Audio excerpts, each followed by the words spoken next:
The Happy Prince. High above the city, on a tall column, stood the statue of the Happy Prince. He was gilded all over with thin leaves of fine gold. For eyes he had two bright sapphires, and a large red ruby glowed on his sword hilt. He was very much admired indeed. "He is as beautiful as a weathercock," remarked one of the town councillors, who wished to gain a reputation for having artistic tastes. "Only not quite so useful," he added, fearing lest people should think him unpractical, which he really was not. "Why can't you be like the Happy Prince?" asked a sensible mother of her little boy who was crying for the moon. "The Happy Prince never dreams of crying for anything." "I'm glad there's someone in the world who is quite happy," muttered a disappointed man as he gazed at the wonderful statue. "He looks just like an angel," said the charity children, as they came out of the cathedral in their bright scarlet cloaks and their clean white pinafores. "How do you know?" said the mathematical master. "You have never seen one." "Ah, but we have in our dreams," answered the children, and the mathematical master frowned and looked very severe, for he did not approve of children dreaming. One night there flew over the city a little swallow. His friends had gone away to Egypt 6 weeks before, but he had stayed behind, for he was in love with the most beautiful reed.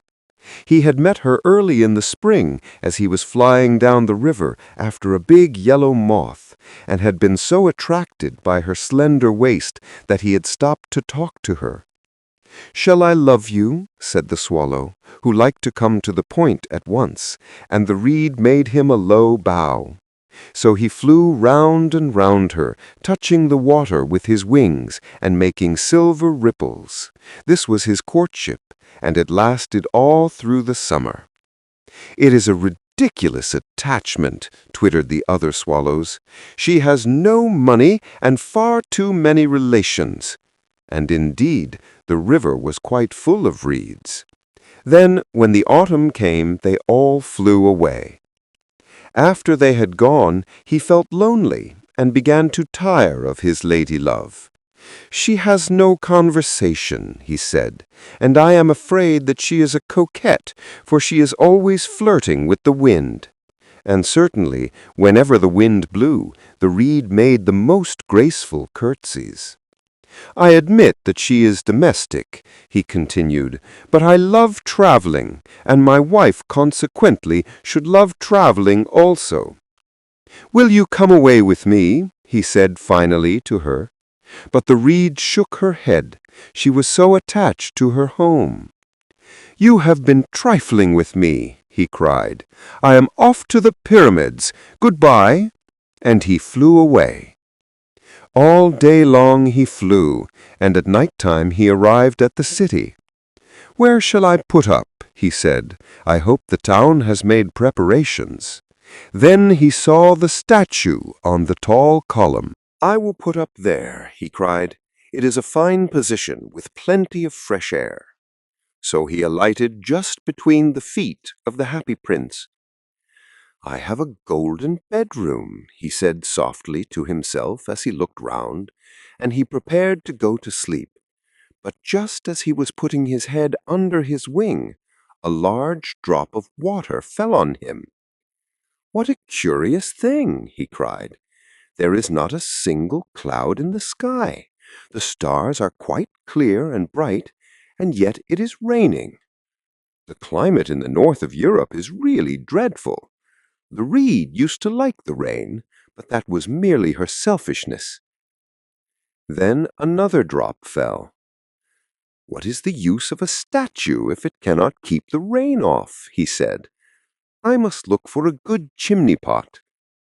And he determined to fly away. But before he had opened his wings, a third drop fell, and he looked up and saw— what did he see?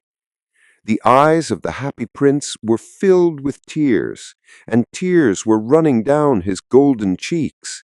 His face was so beautiful in the moonlight that the little swallow was filled with pity. "Who are you?" he said. "I am the happy prince." "Why are you weeping then?" asked the swallow. "You have quite drenched me." "When I was alive and had a human heart," answered the statue, "I did not know what tears were, for I lived in the palace of Sans Souci, where sorrow is not allowed to enter.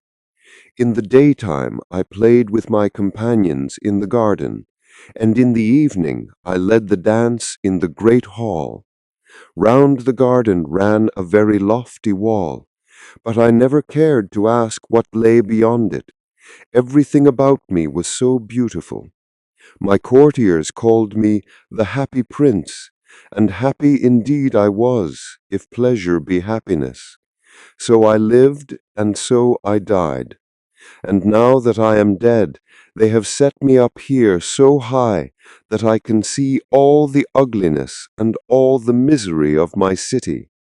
And though my heart is made of lead, yet I cannot choose but weep." "What? Is he not solid gold?" said the swallow to himself. He was too polite to make any personal remarks out loud.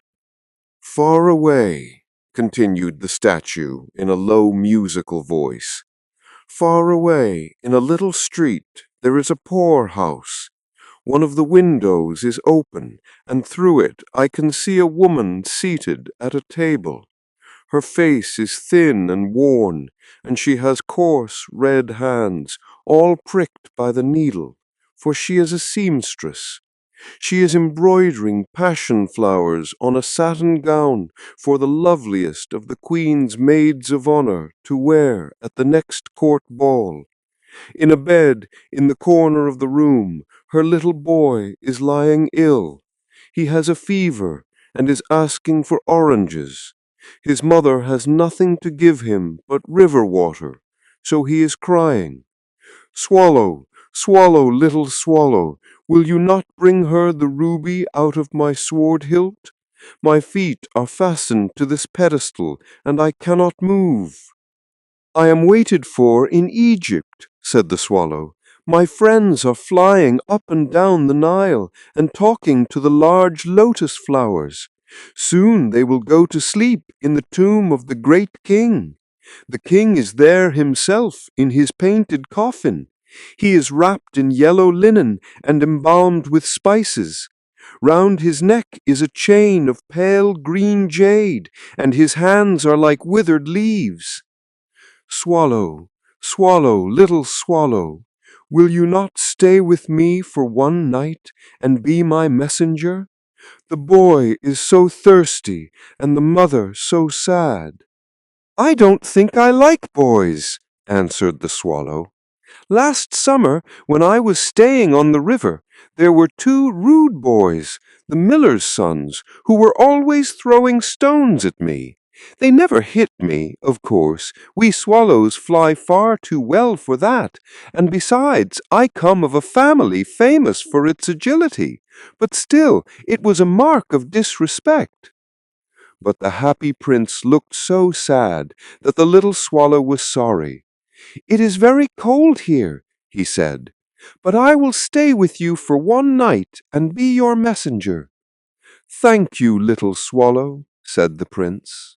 So the swallow picked out the great ruby from the prince's sword and flew away with it in his beak over the roofs of the town. He passed by the cathedral tower, where the white marble angels were sculptured. He passed by the palace and heard the sound of dancing. A beautiful girl came out on the balcony with her lover. "How wonderful the stars are," he said to her, "and how wonderful is the power of love." "I hope my dress will be ready in time for the state ball," she answered. "I have ordered passion flowers to be embroidered on it, but the seamstresses are so lazy." He passed over the river and saw the lanterns hanging to the masts of the ships. He passed over the ghetto and saw the old Jews bargaining with each other and weighing out money in copper scales. At last he came to the poorhouse and looked in. The boy was tossing feverishly on his bed, and the mother had fallen asleep, she was so tired. In he hopped, and laid the great ruby on the table beside the woman's thimble. Then he flew gently round the bed, fanning the boy's forehead with his wings. "How cool I feel," said the boy. "I must be getting better." And he sank into a delicious slumber. Then the swallow flew back to the happy prince and told him what he had done. "It is curious, but I feel quite warm now, although it is so cold." "That is because you have done a good action," said the prince. And the little swallow began to think, and then he fell asleep. Thinking always made him sleepy. When day broke, he flew down to the river and had a bath. "What a remarkable phenomenon," said the professor of ornithology as he was passing over the bridge. "A swallow in winter." And he wrote a long letter about it to the local newspaper. Everyone quoted it. It was full of so many words that they could not understand. "Tonight I go to Egypt," said the swallow, and he was in high spirits at the prospect. He visited all the public monuments and sat a long time on top of the church steeple. Wherever he went, the sparrows chirruped and said to each other, "What a distinguished stranger!" So he enjoyed himself very much. When the moon rose, he flew back to the happy prince. "Have you any commissions for Egypt?" he cried. "I am just starting."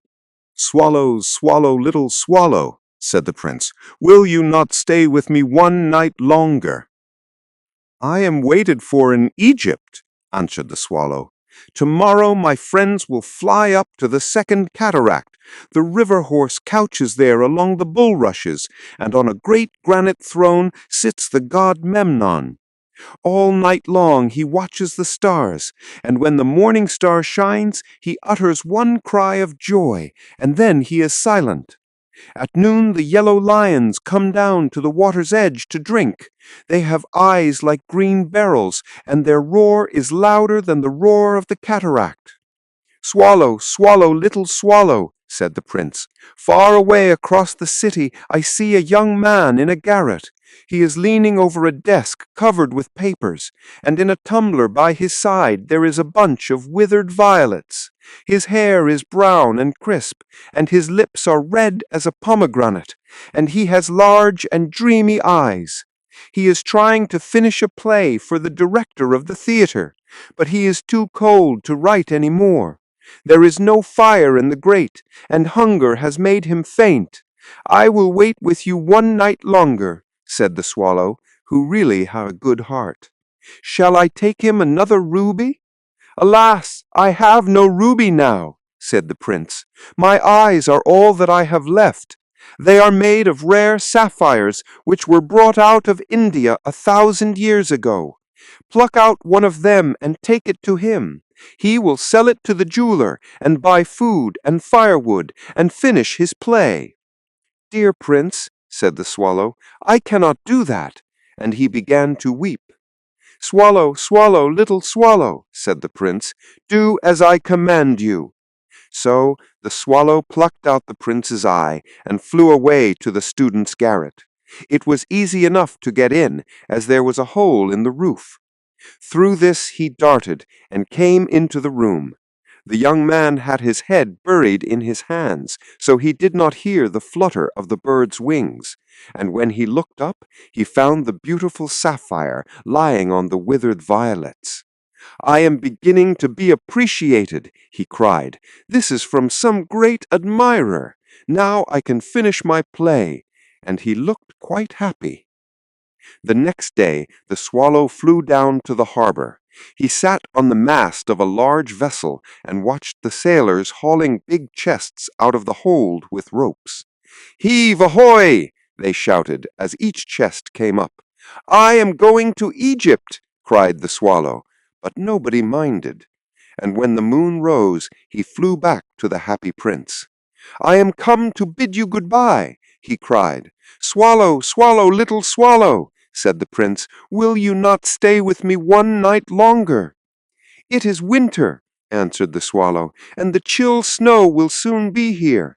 In Egypt the sun is warm on the green palm trees, and the crocodiles lie in the mud and look lazily about them.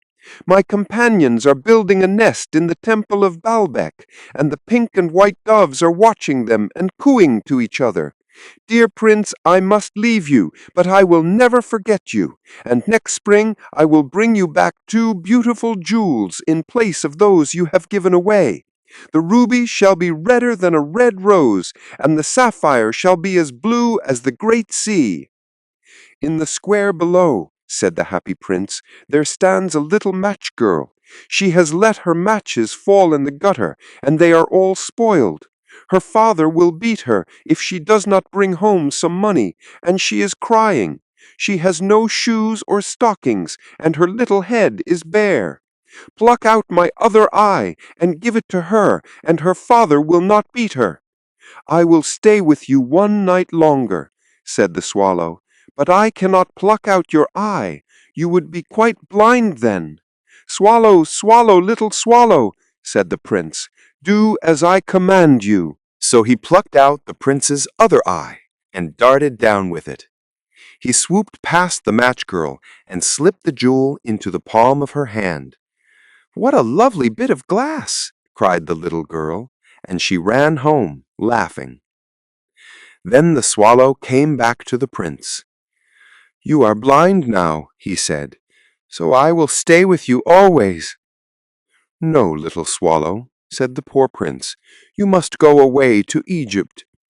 "I will stay with you always," said the swallow, and he slept at the prince's feet. All the next day he sat on the prince's shoulder and told him stories of what he had seen in strange lands. He told him of the red ibises who stand in long rows on the banks of the Nile and catch goldfish in their beaks, of the Sphinx, who is as old as the world itself and lives in the desert and knows everything, of the merchants who walk slowly by the side of their camels and carry amber beads in their hands, of the king of the mountains of the moon, who is as black as ebony and worships a large crystal, of the great green snake that sleeps in a palm tree and has 20 priests to feed it with honey cakes, and of the pygmies who sail over a big lake on large flat leaves and are always at war with the butterflies. "Dear little swallow," said the prince, "you tell me of marvelous things, but more marvelous than anything is the suffering of men and of women. There is no mystery so great as misery. Fly over my city, little swallow, and tell me what you see there." So the swallow flew over the great city, and saw the rich making merry in their beautiful houses, while the beggars were sitting at the gates. He flew into dark lanes and saw the white faces of starving children looking out listlessly at the black streets. Under the archway of a bridge, 2 little boys were lying in one another's arms to try and keep themselves warm. "How hungry we are," they said. "You must not lie here," shouted the watchman, and they wandered out into the rain. Then he flew back and told the prince what he had seen. "I am covered with fine gold," said the prince. "You must take it off, leaf by leaf, and give it to my poor. The living always think that gold can make them happy." Leaf after leaf of the fine gold the swallow picked off, till the happy prince looked quite dull and grey. Leaf after leaf of the fine gold he brought to the poor, and the children's faces grew rosier, and they laughed and played games in the street. "We have bread now," they cried. Then the snow came, and after the snow came the frost. The streets looked as if they were made of silver, they were so bright and glistening. Long icicles like crystal daggers hung down from the eaves of the houses. Everybody went about in furs, and the little boys wore scarlet caps and skated on the ice. The poor little swallow grew colder and colder, but he would not leave the prince. He loved him too well. He picked up crumbs outside the baker's door when the baker was not looking, and tried to keep himself warm by flapping his wings. But at last he knew that he was going to die. He had just strength to fly up to the prince's shoulder once more. "Goodbye, dear prince," he murmured. "Will you let me kiss your hand?" "I am glad that you are going to Egypt at last, little swallow. You have stayed too long here, but you must kiss me on the lips, for I love you." "It is not to Egypt that I am going. I am going to the house of death. Death is the brother of sleep, is he not?" And he kissed the happy prince on the lips and fell down dead at his feet. At that moment, a curious crack sounded inside the statue, as if something had broken. The fact is that the leaden heart had snapped right in two. It certainly was a dreadfully hard frost. Early the next morning, the mayor was walking in the square below in company with the town councillors. As they passed the column, he looked up at the statue. "Dear me, how shabby the happy prince looks," he said. "How shabby indeed," cried the town councillors, who always agreed with the mayor, and they went up to look at it. "The ruby has fallen out of his sword, his eyes are gone, and he is golden no longer," said the mayor. "In fact, he is little better than a beggar." "Little better than a beggar," said the town councillors. "And here is actually a dead bird at his feet," continued the mayor. "We must really issue a proclamation that birds are not to be allowed to die here." And the town clerk made a note of the suggestion. So they pulled down the statue of the happy prince. "As he is no longer beautiful, he is no longer useful," said the art professor at the university. Then they melted the statue in a furnace, and the mayor held a meeting of the corporation to decide what was to be done with the metal. "We must have another statue, of course," he said, "and it shall be a statue of myself." "Of myself," said each of the town councillors, and they quarreled. When I last heard them, they were quarreling still. "What a strange thing," said the overseer of the workmen at the foundry. "This broken lead heart will not melt in the furnace. We must throw it away." So they threw it on a dust heap where the dead swallow was also lying. "Bring me the two most precious things in the city," said God to one of his angels. And the angel brought him the leaden heart and the dead bird. "You have rightly chosen," said God, "for in my garden of paradise this little bird shall sing forevermore, and in my city of gold the happy prince shall praise me."